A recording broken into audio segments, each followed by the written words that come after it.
ఓం సాయిరామ్. బాబా భక్తులందరికీ నమస్కారం అండి. మన బాబాగారి దయ వల్ల మనందరం బాగుండాలి, సంతోషంగా ఉండాలని కోరుకుంటున్నాను ఫ్రెండ్స్. ఇక ఈరోజు మన బాబాగారు అందించే సందేశం ఏమిటంటే, ఈ వీడియో కానీ మీరు ఫస్ట్ టైం చూస్తుంటే ప్లీజ్ లైక్ చేయండి, షేర్ చేయండి, సబ్స్క్రైబ్ చేయండి ఫ్రెండ్స్. ఈరోజు వీడియోలో మన బాబాగారు తన బిడ్డలతో ఈ విధంగా చెప్తున్నారండి. బిడ్డ, ఈరోజు ఈ మంచి శుభవార్త చెప్తూ వినండి. రేపటి నీ రోజుని మొదలుపెట్టు. ఇక అంతా నీకే మంచే జరుగుతుందమ్మా.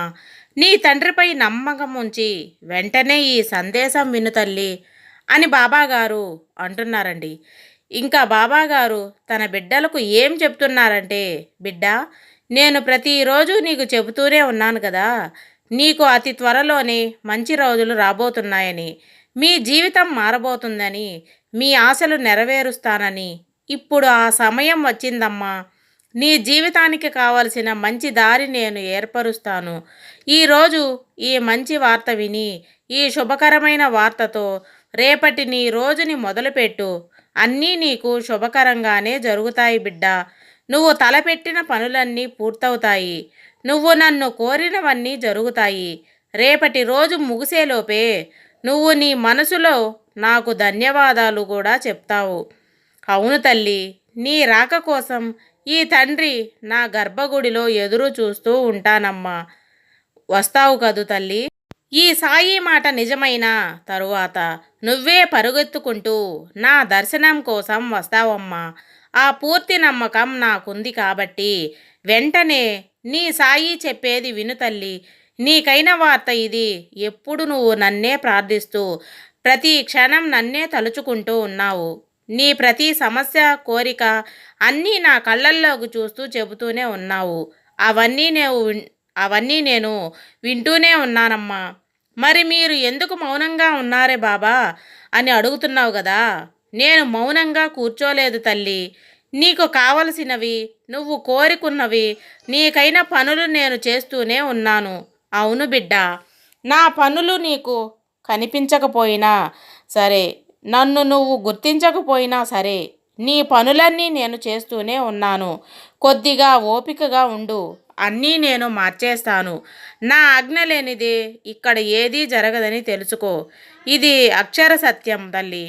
ఇప్పుడు నీకు ఈ విషయం అర్థం కాకపోవచ్చు, కానీ ఏదో ఒకరోజు తప్పకుండా నీకు అర్థమవుతుంది.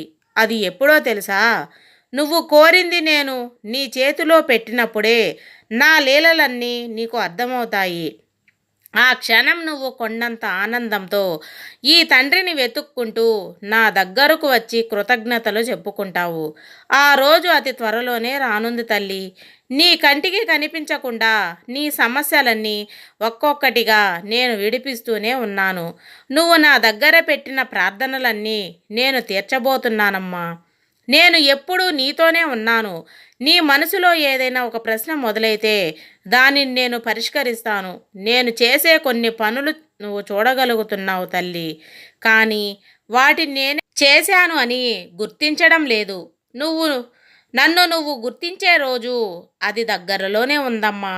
నిన్ను పట్టి పీడిస్తున్న మాయని నేను తొలగిస్తున్నాను బిడ్డ.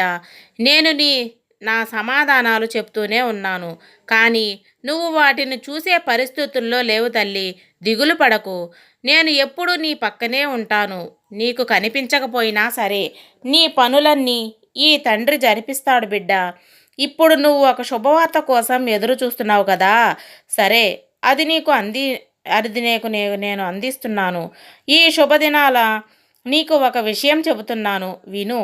నీ మనసు ఎదురు చూసే మంచి వార్తను నేను నీకు చేరవేరుస్తున్నాను. ఆ వార్త వినగా నీ మనసు ఆనందంతో ఎగిరి గంతులేస్తుంది బిడ్డ. ఇక నుంచి అన్నీ మారుతాయమ్మా. ఇక నీ కష్టాలన్నీ మాయమైపోతాయి. ఈ తండ్రి చెబుతున్నాడు కదా, నమ్మకంతో ఉండు. అన్నీ నేను చెప్పినట్టే జరుగుతాయి బిడ్డ. నువ్వు ధైర్యంగా ఉండు. నీకు ఏదైతే పనిని నేను అప్పగించానో ఆ పనిని చేసుకుంటూ ముందుకు వెళ్ళు. నువ్వు ఏదైతే సాధించాలని నీ మనసులో అనుకున్నావో దానికైనా పనులు ఆపకుండా చేసుకుంటూ వెళ్ళు. అతి త్వరలోనే నువ్వు విజయ శిఖరాలను అందబోతున్నావు తల్లి. దేని గురించి బాధపడకు. వెనక్కు తిరిగి చూసుకోవాల్సిన పని లేదు. నీ విలువ తెలియని వాళ్ళు దగ్గర, నిన్ను గుర్తించని వాళ్ళు దగ్గర నువ్వు సమాధానం చెప్పాల్సిన పని లేదు, అసలే లేదు. నీ పనేదో నువ్వు చూసుకుంటూ వెళ్ళు. మిగతా వారిని ఎలా గుణపాఠం చెప్పాలనేది నాకు వదిలేయి. నా బిడ్డలను కష్టపెట్టిన వాళ్ళని నేను ఎలా వదిలేస్తాను చెప్పు? వారి కర్మ ఫలాలు వారు అనుభవించేలా చేస్తాను. ఇక నువ్వు దేని గురించి ఆలోచించకు బిడ్డా. ప్రశాంతంగా ఉండు, సంతోషంగా ఉండు. ఎందుకంటే ఇకనైనా రోజులు మొదలైపోతున్నాయమ్మా. ఏది జరిగినా నీ మంచి కొరకే అనుకొని ముందుకు వెళ్ళు. అది నీకు మంచి చేసేలా నేను చేస్తున్నాను. నా ఆశీర్వాదంతో ఇక నువ్వు ఏ పని తలపెట్టినా నువ్వు విజయం సాధిస్తావు బిడ్డా. ధైర్యంగా ఉండు, నేను ఉన్నాను కదా అని బాబాగారు అంటున్నారండి. చూశారు కదా ఫ్రెండ్స్. ఇక ఈరోజు మన బాబాగారి సందేశం మీకు నచ్చిందని అనుకుంటున్నాను ఫ్రెండ్స్. సర్వేజన సుఖినో భవంతు. జై సాయిరాం.